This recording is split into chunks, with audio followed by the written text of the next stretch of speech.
जय भीम जय संविधान। आज आपल्यातले सीपी थोरात साहेब जे कांशीराम मनुवादा पुढील आव्हाने हे पुस्तक त्यांनी लिहिलं आणि बहुजन चळवळीला जागृत करण्याचं काम, बहुजनांना जागृत करण्याचं काम ज्या व्यक्तीने केले असे सीपी थोरात साहेब आज आपल्यात राहिले नाही। आज त्यांचा एक कार्यक्रम होता आणि सीपी थोरात साहेब खूप चांगले होते, स्वभावाने प्रेमळ होते, प्रत्येकाला ते समजून घेत होते। आणि मी ज्यावेळेस कांशीराम मनुवादा पुढील आव्हान हे सीपी थोरात साहेबांचं पुस्तक वाचलं आणि साहेबांना भेटण्याचा प्रयत्न केला आणि विद्यापीठात त्यांचं अन्वेषण मासिकावर बौद्ध धर्मावर एक केडर सेमिनार होतो आणि अनेक विचारवंत तिथे आलते आणि मी पण त्याच वेळेस सावित्रीबाई फुले पुणे विद्यापीठात होतो आणि मग मी तिथे गेलो, साहेबांचा तो केडर ऐकला आणि साहेबांना म्हटलं सीपी थोरात साहेबांना, साहेब मला तुम्हाला भेटायचे। त्यांनी डायरेक्ट विचारलं काय काम आहे, काय नाही म्हटलं साहेब तुमचं पुस्तक मी वाचलंय आणि ते पुस्तक वाचल्यामुळे मला तुम्हाला भेटायचे, चर्चा करायची। म्हटलं कुठल्या विषयावर? मग म्हटलं साहेब बॉम्बस्फोट हे फुटलं, तुम्ही त्या तुमच्या याच्यात प्रकरणात लिहिलेलं आणि त्यावेळेस खापर्डे साहेब अध्यक्ष झाले, अध्यक्ष कोण होणार होतं त्याचं एक त्या पुस्तकातून आम्हाला काय संदर्भ समजला नाही। अध्यक्षपद कोणाकडे जाणार होतं, कारण इकडं बहुजन समाज पार्टीचं काम निर्माण करण्याचं काम हे कांशीराम साहेबांनी चालू केलं। मग अशा वेळेस बहुजन समाज पार्टीचं काम जर कांशीराम साहेब करणार होते तर मग बामसेपचं काम कोण करणार होतं, असे प्रश्न आपल्या पुस्तकात मला निर्माण झालेले आहेत।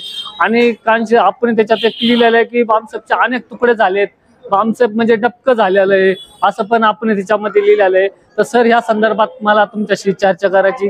सर बोलले ये घरी आपण चर्चा करू। आणि मग 2014चा कालखंड असन काहीतरी 14-15चा आणि मग मी साहेबांच्या घरी आलतो, साहेबांसंग चर्चा केली आणि साहेबांनी मला वेळ दिला आणि त्याच्यानंतर एक साहेब मग विद्यापीठात साहेबांनी पाली डिपार्टमेंटला ऍडमिशन घेतलं आणि साहेब त्यावेळेस PhD करत होते। म्हणजे साहेबांचं वय त्यावेळेस 60-65च्या पुढे असेल, 2016च्या दरम्यान 60-65-70च्या पुढे असेल, अंदाज सांगता येत नाही पण 60-65 असेल। आणि मग साहेब त्यावेळेस PhD करत होते आणि मग आम्ही अभ्यास करत होतो MPSCचा वगैरे। तर अशा रीतीनं सीपी थोरात साहेबांचा आमचा एक संबंध, एक ऋणानुबंध निर्माण झालता। साहेब एक चळवळीचे कार्यकर्ते होते आणि साहेबांनी खूप चांगल्या रीतीने मला मार्गदर्शन केलं। जर साहेबांच्या मी सानिध्यात आलो नसतो तर नक्कीच भरकटलेलो असतो, कारण साहेबांमुळे मला चळवळ खूप समजली। चळवळीचे टप्पे काय आहेत, चळवळ कशी असते, चळवळीचं स्वरूप कसं असतं, जिवंत चळवळ कशाला म्हणायचं, मृत्यू चळवळ कशाला म्हणायचं, अशा अनेक गोष्टी मला साहेबांमुळे समजल्या आणि साहेबांसोबत मी तासोन तास चर्चा करत होतो।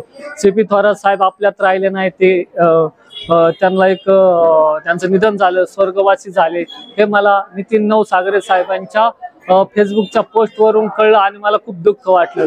सीपी थोरात साहेबांना मी अनेक वेळा भेटलेलो आहे, पुन्हा विद्यापीठात भेटलेलो आहे, त्यांना कॉल पण करायचो आणि त्यांना मी म्हणायचं की मला तुमची मुलाखत घ्यायची।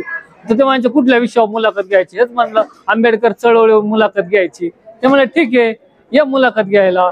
अशा रीतीनं त्यांच्या माझे अनेक वेळा चर्चा पण व्हायची, परंतु योग काय आला नाही, कोरोना आला आणि मी पण जॉबच्या भानगडीत असायचे, जॉबच्या वेगवेगळ्या याच्यात असायचं। साहेब पण बिजी असायचे कारण ते पण लेखन करायचे, चांगल्या रीतीनं त्यांचा अभ्यास होता चळवळी, ते चळवळी अभ्यास पण करायचे, त्याचबरोबर चळवळ घडवायचे पण, माणसं पण ते घडवायचे। बहुजन समाजातले SC ST OBC ची लोक ते जागृत करण्याचं काम सीपी थोरात सर करायचे। आज साहेब आपल्यात नाही, खूप दुःख वाटतं। एक प्रकारे चळवळीची कुठेतरी पोकळी निर्माण झाली असं दिसून येत होतं। भरपूर कार्यकर्ते आले, त्यांच्या फॅमिलीशी बोललो तर ते म्हणले ते फॅमिलीची आमच्या कमी परंतु समाजाची जास्त होते। असं आजचं व्यक्तिमत्व सीपी थोरात साहेब यांना मी आदरांजली वाहतो आणि विनम्र असं वंदन करतो आणि इथं थांबतो। सीपी थोरात साहेबांसारखे कार्यकर्ते घरोघरी आपल्या समाजात निर्माण व्हावेत, बहुजन समाजात, हीच मी अपेक्षा करतो आणि साहेबांना पूर्णतः अभिवादन करतो विनम्र असं। धन्यवाद।